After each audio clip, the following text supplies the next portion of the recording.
దేశంలో చమురు కొరత ఏర్పడవచ్చన్న ఆందోళనలపై కేంద్ర ప్రభుత్వం మరోసారి భరోసా ఇచ్చింది. దేశంలో ముడి చమురు నిల్వలు సరిపడా ఉన్నాయని, రాబోయే 2 నెలల వరకు ఎటువంటి అంతరాయం లేకుండా సరఫరాను కొనసాగించేందుకు అవసరమైన అన్ని ఏర్పాట్లు పూర్తి చేశామని పెట్రోలియం శాఖ స్పష్టం చేసింది. పెట్రోలియం మంత్రిత్వ శాఖ సంయుక్త కార్యదర్శి సుజాతా శర్మ ఈ మేరకు వివరాలను వెల్లడించారు. దేశంలోని అన్ని రిఫైనరీలు పూర్తి సామర్థ్యంతో పనిచేస్తున్నాయని, పెట్రోల్ బంకుల్లో ఇంధన కొరత లేదని పునరుద్ఘాటించారు.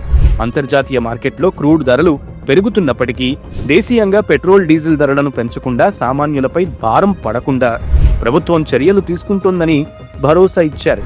గృహ అవసరాలకు వినియోగించే ఎల్పీజీ, సిఎన్జీ సరఫరాకు ఎలాంటి ఢోకా లేదని, దిగుమతులపై 60% ఆధారపడినప్పటికీ నిరంతర సరఫరాకు హామీ ఇచ్చారు. చమురు కంపెనీలు కొన్ని నష్టాలను భరిస్తున్నప్పటికీ ప్రజలు భయాందోళనలతో అనవసరంగా ఇంధనాన్ని నిల్వ చేసుకోవద్దని ప్రభుత్వం విజ్ఞప్తి చేస్తోంది.